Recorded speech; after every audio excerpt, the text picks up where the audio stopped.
Olá, começa agora o Citricultura. O Instituto Biológico de São Paulo possui o maior acervo de fungos e omicetos do Brasil que causam doenças em citros, uma das principais culturas em valor da produção no estado. A coleção da Micoteca contribui na solução de importantes problemas fitossanitários da agricultura e este é o tema do nosso programa de hoje. Para conversar com a gente, nós convidamos o pesquisador do Instituto, Eduardo Feinsteinberger. Olá, Eduardo, tudo bem? Olá, Amanda, tudo bem? É um prazer estar aqui participando desse programa e compartilhando informações sobre a Micoteca Doutora Vitória, né, que nós entendemos que sejam importantes para o desenvolvimento não só da citricultura, mas também de outros setores da agricultura brasileira. Né? Com certeza, um trabalho precioso vocês prestam aí pela micoteca. Eu queria que você começasse, Eduardo, explicando o que é uma micoteca. Bom, micoteca é uma coleção de culturas puras de fungos. Né? Assim como nós temos bacterioteca, que é uma coleção de culturas de bactérias. Viroteca, coleção de culturas de vírus. Não é? No caso específico da micoteca doutora Vitória Rossetti, que é a micoteca do Instituto Biológico, na sede de Sorocaba, da instituição, a micoteca contempla fungos e omicetos. Não é? Então, essa é a primeira pergunta que poderia aparecer. Ora, Eduardo, você disse que micoteca é uma coleção de fungos, mas ela também apresenta outros micro-organismos, coleções de outros micro-organismos que não fungos. E por que isso? Os omicetos, até o final da década de 80, eles eram considerados fungos. E essa é a razão deles terem sido incluídos na micoteca. A rigor, a micoteca começou em São Paulo, com uma pequena coleção de patógenos do gênero Phytophthora, que são micro-organismos muito semelhantes a fungos e que no passado eram considerados fungos, né? E que causam doenças em praticamente todas as plantas. Não somente aquelas de interesse econômico, mas quase que todas as plantas. Elas são afetadas por uma ou mais espécies de Phytophthora. Então a micoteca doutora Vitória, a micoteca do Instituto Biológico, nessa área, ela começou com omicetos. Mas omicetos que naquela época eram considerados fungos. Somente depois, como disse, no final da década de 80, de 1980, é que eles foram considerados fungos. E por que isso? Porque as pesquisas mostraram que esses organismos apresentavam diferenças significativas que justificaram colocá-los num grupo taxonômico diferente daqueles de fungos. Né?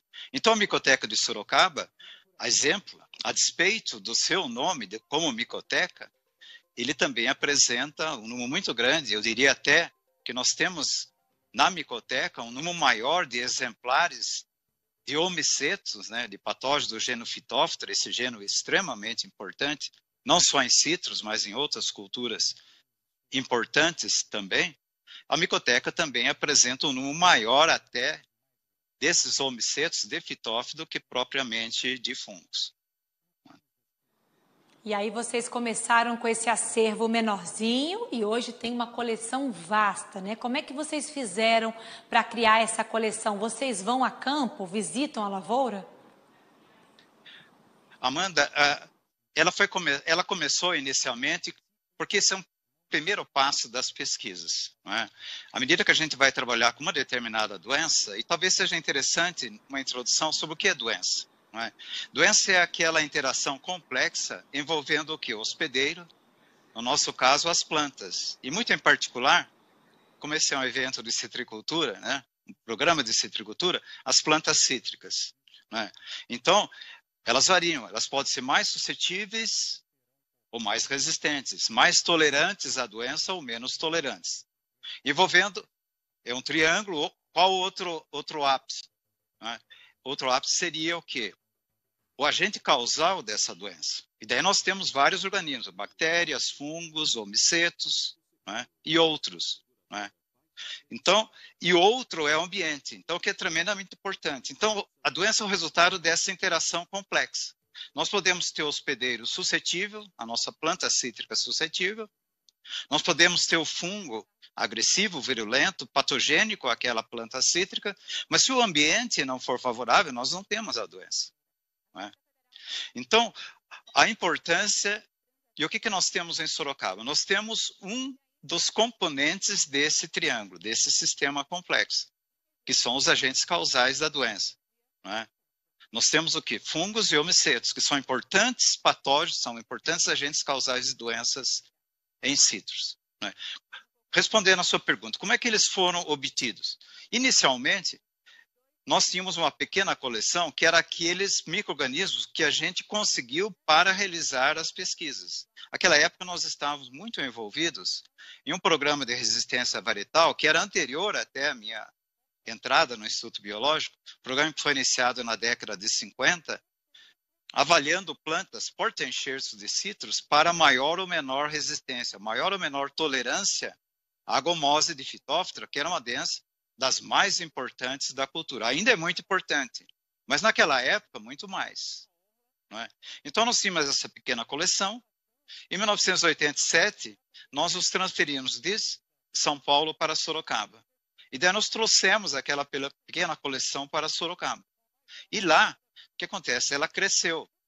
Por quê? Porque nós passamos a ampliar nossos programas de pesquisa e nós recebíamos esses... Como é que isso é criado, talvez? Como é que essa coleção é criada? Nós podemos ir ao campo, não é? E levar esse material infectado para o laboratório, isolar, purificar a cultura e incluí-la na micoteca. E daí nós trabalhamos na identificação desses isolados. Fazemos caracterização morfológica, caracterização genética, ou seja, nós criamos uma base de dados sobre esse organismo. A partir de um determinado momento, nós começamos a receber solicitações de pesquisadores ou de centros de pesquisa para fornecer isolados da micoteca do Biológico de Sorocaba. E nós já tínhamos aquelas informações básicas sobre os espécimes da nossa micoteca. Então, com isso você ganha tempo. O pesquisador, o instituto que for trabalhar com aquele micro-organismo, em várias pesquisas, na área de etiologia, na área de epidemiologia, não é? Na área de controle das doenças, ele já poderá ter, primeiro, aquele material que ele vai trabalhar nas pesquisas. Ele vai trabalhar o fungo com que ele vai trabalhar, ou o miceto com o que ele vai trabalhar. Não é? E ele já tem todas aquelas informações básicas, ou seja, ele não vai precisar despender tempo para ter essas informações. Por quê? Porque essas informações já estão disponíveis na micoteca de Sorocaba. Então, respondendo a sua pergunta, boa parte dos isolados foram obtidos de visitas, sim, que nós fizemos ao campo, de levantamentos que nós fizemos ao campo. Só para exemplificar, em 4 anos consecutivos, quando nós tivemos a implantação do sistema de produção de mudas em São Paulo, que é obrigatório e que muito contribuiu para melhorar a sanidade das plantas da citricultura paulista, não é? Foram feitos 4 levantamentos para quê? Para se detectar qual a realidade dos nossos viveiros. Não é? Ele envolveu nematóides, que são outros organismos, né? E Phytophthora, que é um homiceto. O que acontece? Em todos aqueles casos, nos viveiros em que nós recebemos, e nós processamos, nesses 4 anos, mais de 7.000 amostras de solo e raízes coletados em viveiros de citros. Não é? Isso, eu falei solo, não, substrato, né? Porque esses viveiros, eles não podem ter, esses viveiros telados, protegidos, a base para o crescimento da planta não é o solo, e sim o substrato. Ou seja, mas nós recebemos esses materiais.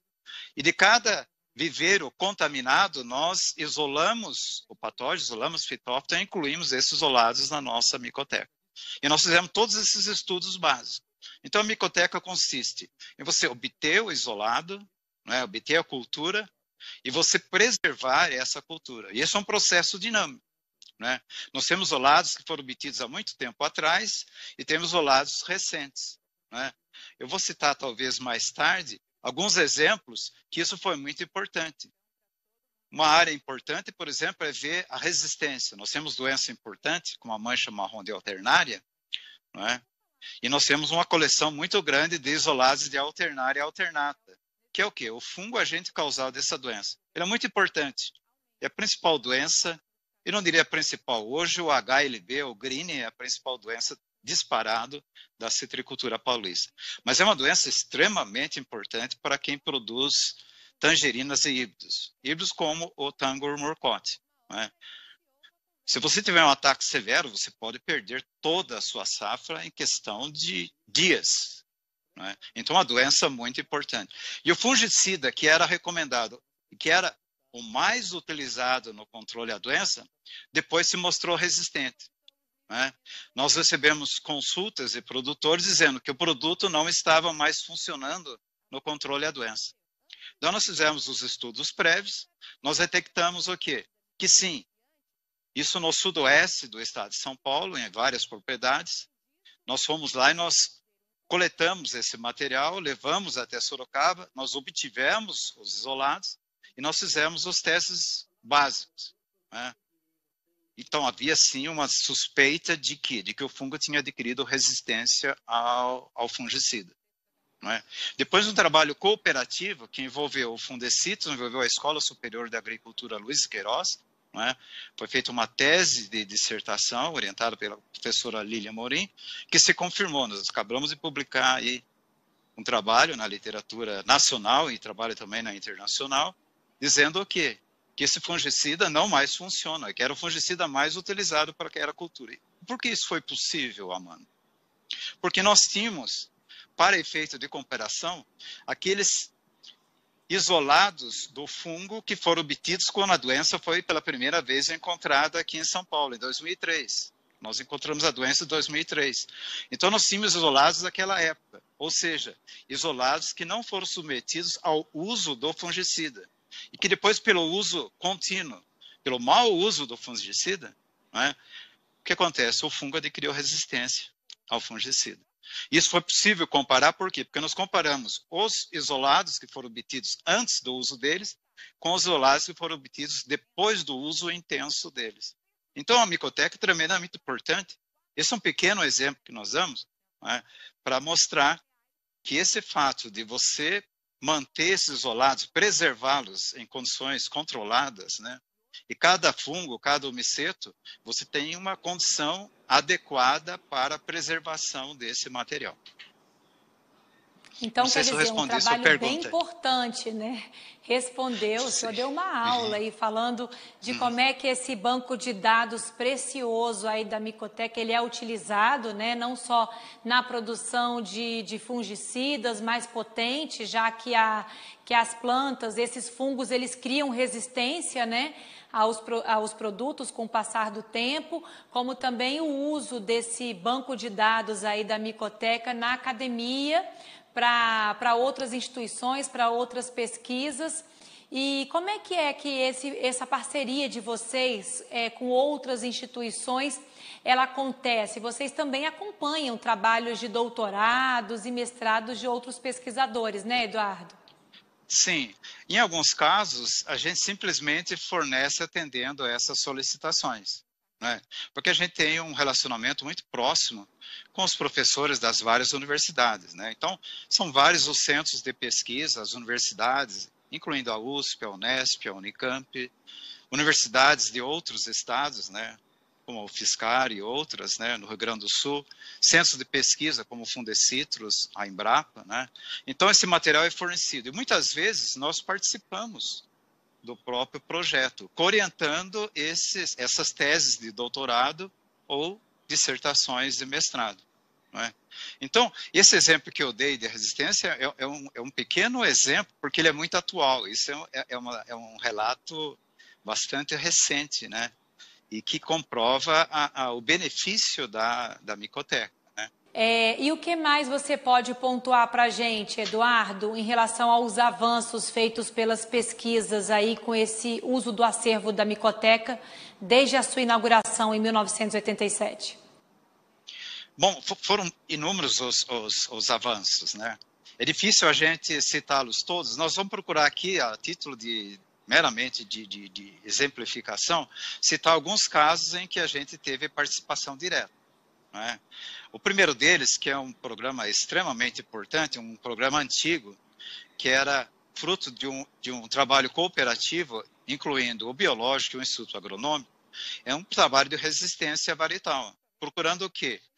Selecionar e avaliar porta-enxertos de citros que sejam mais resistentes à gomose de Phytophthora. Como eu disse, a gomose de Phytophthora, ela é muito importante hoje, mas no passado ela tinha uma importância muito maior.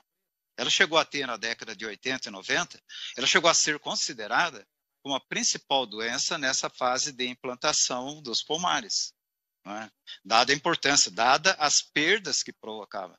Com frequência, nós tínhamos aí 10, 20, 30, em algumas situações, mais de 50% das plantas pós-plantadas, logo após o plantio, elas morrerem por conta do ataque de Phytophthora, desse omiceto. Né? É a doença, como a gente chama, gomose de Phytophthora. A gente chama gomose de Phytophthora para diferenciá-la das outras doenças dos citros que também provocam exudação de goma. Então, a gomose de Phytophthora é a doença associada à Phytophthora. Nós temos outras gomoses provocadas por outros patógenos. Né? Então, esse foi um trabalho pioneiro, né? E que muito contribuiu. Por quê? Porque selecionou plantas que são utilizadas hoje pelos produtores, né? Plantas que são mais tolerantes à doença. Agora, não adianta você ter uma planta que seja muito tolerante ou resistente à Phytophthora se essa planta, eu digo principalmente porta-enxertos, né? Porque em citros nós temos uma parte que é o cavalo, né? O porta-enxerto e a parte da copa, né? Então, geralmente você avalia o porta-enxerto por quê? Porque Phytophthora, a gomose Phytophthora é um patógeno, uma doença de solo, né?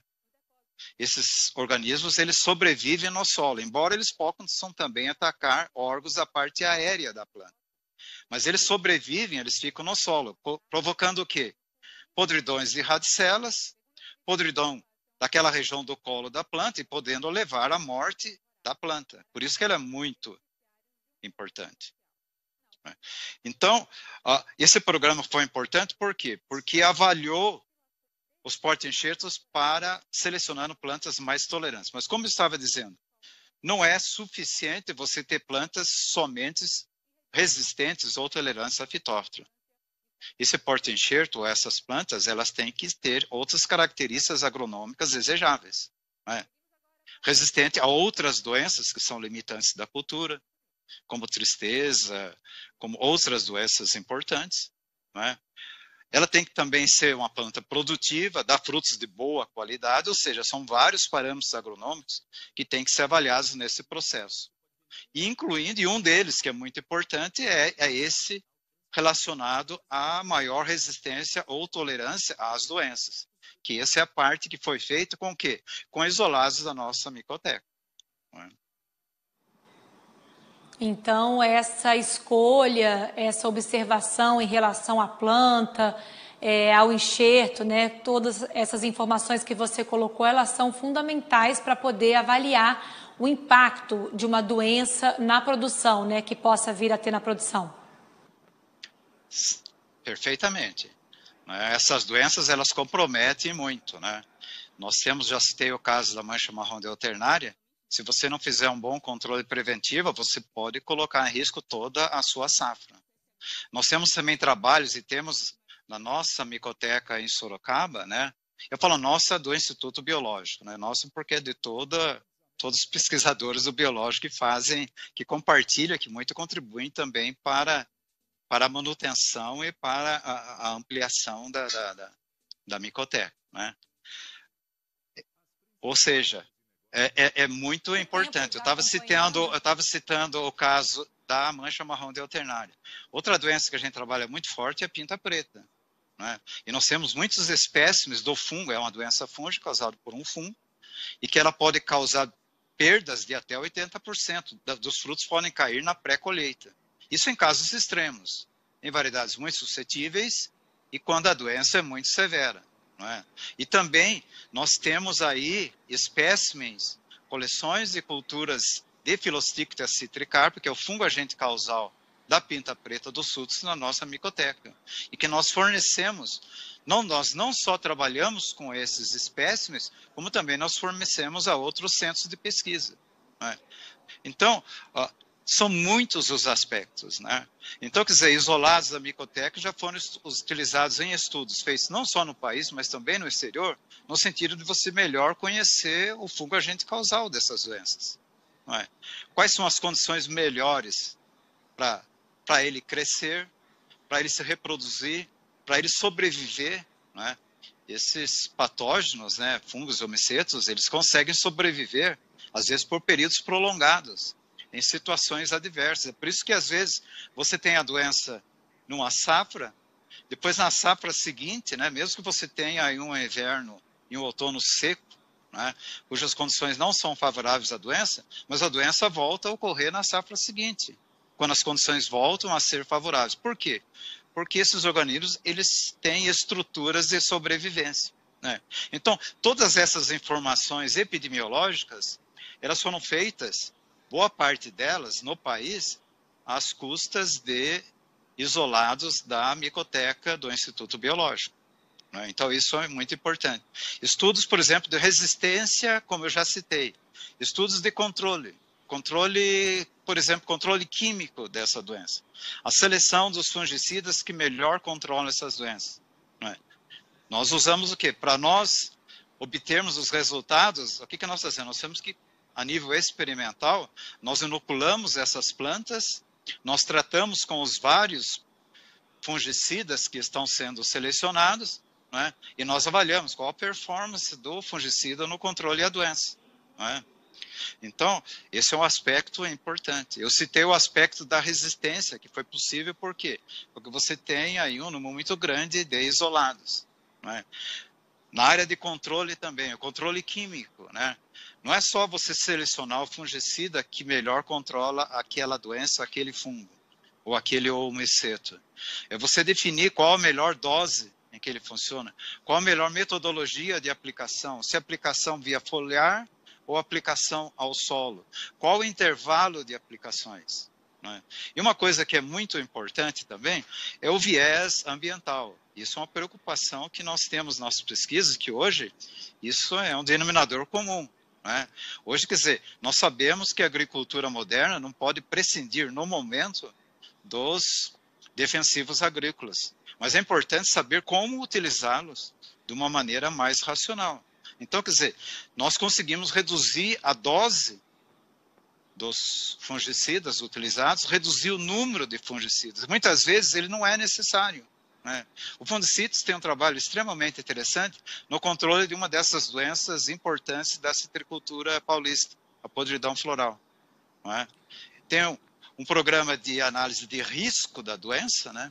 E ele só vai recomendar o controle, a utilização do fungicida quando as condições ambientais forem favoráveis à ocorrência da doença. Então, parte desse trabalho pode ser feito em condições de campo, mas aquele trabalho que é feito em condições mais controladas, em plantas inoculadas, com uma quantidade de inóculo determinada, que são trabalhos com rigor científico maior, né, eles têm que ser feitos com o quê?